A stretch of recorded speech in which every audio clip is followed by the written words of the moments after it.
Legi 5 sesanga kang paing pon 7 wage pangengketan. Sukawan iku netune kaliwon netune 8 ngat 5 Senen winilis. Sukawan paneton nira Selasa netu tetelu. Rebu 7 pangengketan Kemis 8 Jemuah 6 puniki. Setu netu sesanga niku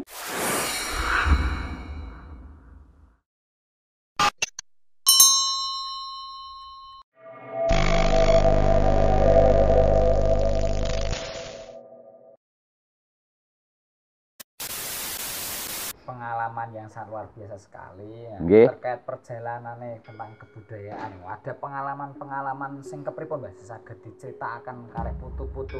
Ini enten sing hal aneh napa enten sing berkesan napa sebagai sing genah nek kabudayan anu kula niku sing genah niku ngeten nek pandingane kowe anu arak rono nek dina iki kudune ya digawekake anu sego bathok gelisane ya karo nyuwun donga karo nyuwun pangestu karo anu sing kuwasa muga-muga nggon kajate awake dhewe iki wiwitan nganti pungkasan Purwa Madyusana pinaringna lancar wilujeng ngoten niku nggih. Tetap kembali tujuan awalnya meminta berkah, meminta doa agar diberikan keselamatan. Keselamatan baku nggih. Kepripun Mbah nek carane jenengan niku supaya ilmune perhitungan Jawa dan sing sekabat apa nggih nyranani ngoten niku saged diwariske teng anu anak putune ngoten utawa teng masyarakat napa cah teng nem mriki niku nek saking jenengan kepripun saene? Nek gelem ngutip mu kenging mawon nek mboten gelem ngutip upama kula tawa-tawa iya nek arak nek ora arak. Lah niku angele niku. Berarti memang ada kesenjangan, nggih. Ada gap antara si generasi muda dan sesama sing pun sepuh. Nggih. Niku ternyata masih ada kesulitan di situ. Sing muda ngira terlalu cuek tentang itu. Nggih. Terus ya ketika seorang simbah niki ajeng anu nek yo nek gelem. Lah niku wong kula nggih pun nek ora ngerti etungan dina pe ora sah nggawa nyawa nggonku tak kandhani. Kula asring-asring ngoten niku ning mboten enten sing moral lan nek mboten kepengin iso. Lah niku kula pun asring-asring berapa kali saja saya ngasih tahu sama teman-teman nek ora iso etungan dina pe nyawa nggonku ora sah nggo gula teh aku kepara nek kowe arek ngombe tak godhoke wedang. Ya nek terkait hitungan dinten niku kepripun Mbah? Cara ngitunge niku kepripun? Lah nek etungan dina niku lak pun duwe dhewe-dhewe. Contohnya sumame kula Mbah. Nggih. Kula laire niku Jumat Kliwon. Jemuah 6 Kliwon 8. Jemuah 6 Kliwon 8. Temu 14. Nah niku terus kepripun? Nek cara rezeki nek cara niku jodoh nek cara teng Jawa niku. Nek niku Jemuah 6 Kliwon 8 kuwi ganep kuwi kelairane wong wedok. Nek wong kelairane wong lanang niku tiba ganjil. Ning yo akeh mawon sing kelairane wong wedok dinggo kelairane wong lanang ya wong atas paringane sing kuwasa niku. Berarti perhitungane ngoten iki, Mbak. Nggih. Nek terkait dengan tahun ngoten nggih diitung napa mboten, Mbak? Lah nek tahun lahir, tanggal lahir ngoten niku. Nek niku nggih mboten Mas nek niku nek masalah kelahiran niku mboten ngempet tahun niku. Lah kejaba nek pandane wong among tani, oh iki wukune kelawu iki rada cekat-ceket bae wong wukune taune tahun wawu kuwi kadang-kadang dilarangi udan keadaane ngoten niku. Nek pandingane rendenge iki udan sepisan iki dina Rebu iki arak akeh banyu wong rendenge iki dinane Rebu, nek Rebu ki anu taun kebu, wong nek kebu ki kulino singlem ning banyu, ra ngoten niku Mas niku. Terkait tadi Mbah, kan wonten nek mencari hari baik ketika mau pengantin atau nikah niku perhitungannya kepripun? Hitung. Contohnya kula mawon. Nggih. Kula Jumat Kliwon niku. Nggih. Sing mboten sae niku dinten napa? Wah, nek hitungane niku mboten tekne pandhengane nek mboten kangginan wasangar niku ngangge kelairane pandhengane kelairane awake dhewe nggih nek hitungane bener niku mboten napa-napa sing penting hitungane antarane dina utawa hitungan pasaran kalih dina nek pasaran lak legi Pak paing pon wagi pon niku kuwi pasaran to nek dinane lak Jumat Sabtu Minggu Senin Selasa Rebu Kemis niku nek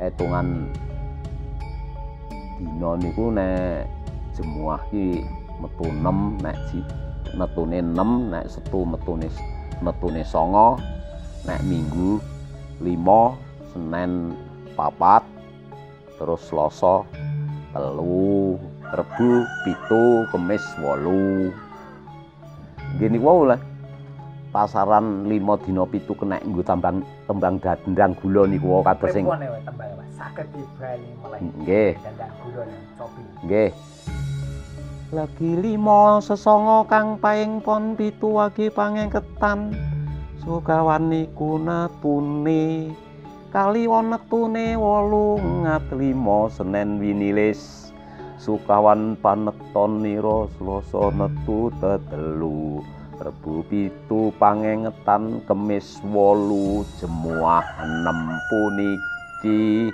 Setu netu sesanga niku sangat merdu sekali. Riyen itu kepripun panjenengan kok saged tembang dandang enten wong tuwa nggih sing iso hitungan dina ge iso nembangke dandang kula namung kula ngrungokke. Ning tidak belajar khusus yang mendengarkan nggih namung ngrungokake iso nyakup nggon wulu sukune tambah kula dereng supit pun pinter tembang dandang kula niku wau. Nganti tekane spriki mboten lali.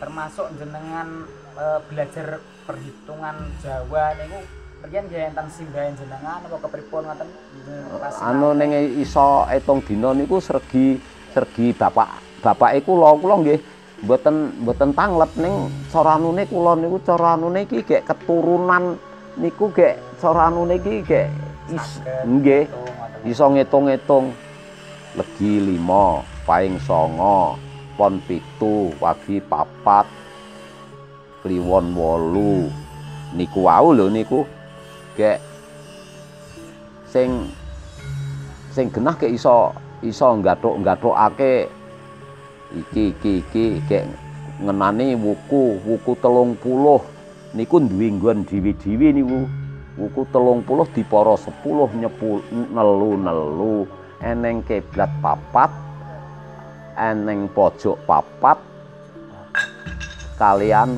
ngisor kalih dhuwur nek dhuwur ki pokoke wuku 30 dipara 10 nelu enten kiblat 4 enten pojok 4 ketambahan ngisor karo dhuwur niku nek sing mapane dhuwur ki aja nganti wuku pas mapane ning dhuwur aja do ngedeke omah nek bandingane wuku do eneng ngisor aja nganti nyeblokke gedang kok ndak pangan jabung niku nggih nek wuku eneng kidul aja ngrabekke anak mlakune ngidul luwih antarane wuku utawi jati ngarang niku mapane wonten anu pojok 4 jati ngarang iki sing genah pawakane nek enten gambar niku naga nek jati ngarang niku nek pandhengane ning anu jati ngarang ana kidul mlaku ngidul sarane dipangan di naga nik ngoten niku iku menawa larangane wong rabi nyirika wuku telu nyirika Jatingarang. Nek wuku telune niku wau Wuku telu niku lah anu wuku 30 ni dipara telu niku nek bandingane ukir melangkir niku mapane ning kidul wetan. Nek Arabi aja nganti wuku sing mapane ning kidul wetan aja mlaku marani lungguhing pewukon. Pandingane wuku Warigajan, wuku Merakeh, wuku Kelawu niku mapane wonten lor, aja nganti wani-wani rabi mlakune ngalor. Ngoten niku. Nek wuku kuwi setiap tiang, setiap orang itu nggih wonten wukune dhewe ngoten niku. Lah nek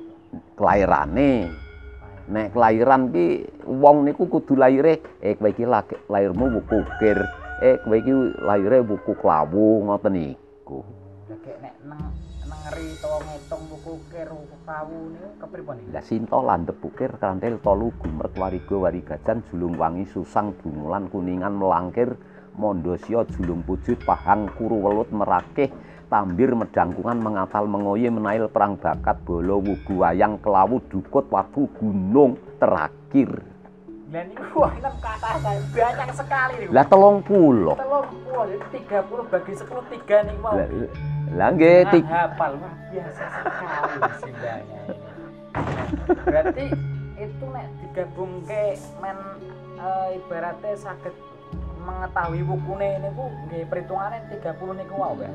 Lah nggih lah soalé lah wuku 30 pandheane Sinta. Sinta ki lungguhe Sinta dungulan mengatal ki ana lor wetan. Susang medangkungan watu gunung ana wetan. Mapane enten kiblat papat enten pojok papat. Wuku niku ketambahan ngisor niki kalih dhuwur niku ana lungguhing pewukon antarane wayang kuru welut niku lungguhe enten dhuwur. Nek sing enten ngisor iki bangsane perang bakat mondosya nu lungguhe ngisor. Nek wukune niku enten wuku telu niku enten ngisor niku nek nyeblokke gedang kangelan maremi wong pangan jabu ngoling-ngoling. Niku ketika kita belajar Jawa itu tidak akan habis untuk diceritakan sedina rong dina nggih, Mbak. Wah, saking banyaknya dan kayanya itu ternyata Jawa dan kebudayaan Jawa. Nggih niku. Ya nggih sing genah ngotak-atik wewukon mon nek mboten apal ngapalke 3 sasi mboten apal Mas niku lungguhing wewukon 30 pandhan. Dibeleni sing rada di anu ridik-ridik mawon Mbah. Napa sing 30 niku to apa? Sing 30 niku. Sinta, landhep, ukir, krantil, tolu, gumrek, wariga, warigajan, julung, susang, medangkungan, mengatal, mengoye, menail, perang bakat, bolo, wugu, wayang, Kelawu, dukut, watu gunung. Banyak sekali. Saya tidak hafal. Watu gunung kayak dhewe. Watu gunung ki terakhir nek ing termuka kuwi Sinta. Sinta ki sing anak mbarep cara anune niku. Sinta landhep ukir kanthil tolu gumrek wariga warigajan julung susang dungulan kuningan melangkir mondosya julung pujut pahang kuru welut merakeh tambir medangkungan mengapal mengoye menail perang bakat bolo wugu wayang Kelawu dukut watu gunung. Nah, dari sekian itu nek sing paling sae niku wonten napa mboten, Mbah? Sing paling apik nggih enten akeh. Sing penting nek tiyang hajatan kuwi anggere wase niku mboten enten kemis niku nek sing wase wonten kemis niku sing jenenge ringkeling menungsa, ringkeling jalma. Nek wase enten kemis iki pandingane singkatane wong kala ki Siwalataba. Siwalataba Si ki gradusan saking Sinta. Sinta. Wa ki Wariga. Si wa lo ki Mlangkir. To ki Tambir. Bolo. Nek Sinta ki wase eneng Kemis Paing. Nek Wariga kuwi wase Was Gotong. Iki wase ning Minggu kalih Setu Was Gotong. Wariga, Warigajan, Julung ki wase enten Selasa Kliwon. Wong Minggune Minggu Pon. Julung kek Susang. Dumulan ki Was Gotong. Niku Was Gotong ki seminggu wase loro, wase enten Minggu kalih Setu. Iku sekali niki kula nggih. Pripun niku? Matur nuwun ngoten mawon, Mbah. Cobi. Sewu awet nggih. Nggih. Nah niki nyuwun sewu terus matur nuwun sampun rencang-rencang Nggih. kalih kula. Nggih. Nang Sukawuruh kalian jenengan ibate bidang nek wonten kesempatan melih saged mangke kula lan rancang nang Sukawuruh malih. Amin. Dan kebudayaan sing lintune. Nggih. Manfaat Mbah. Nggih. Kula saking kula rancang sanggih nyuwun ngapunten lan matur nuwun sanget. Jawah sami-sami. Mugi saged lebih bermanfaat lagi kagem terutama generasi muda yang terkenang budaya dan perhitungan dan seperti itu sudah mulai luntur. Kita harus tetap melestarikan. Amin. Kita melestarikan syariat dengan seperti ini salah satu cara kita. Dan jangan lupa tetap kita subscribe, like, and comment di channel kami Anatomi Semesta. Saya cukup sekian. Wassalamualaikum warahmatullahi wabarakatuh. Waalaikumsalam.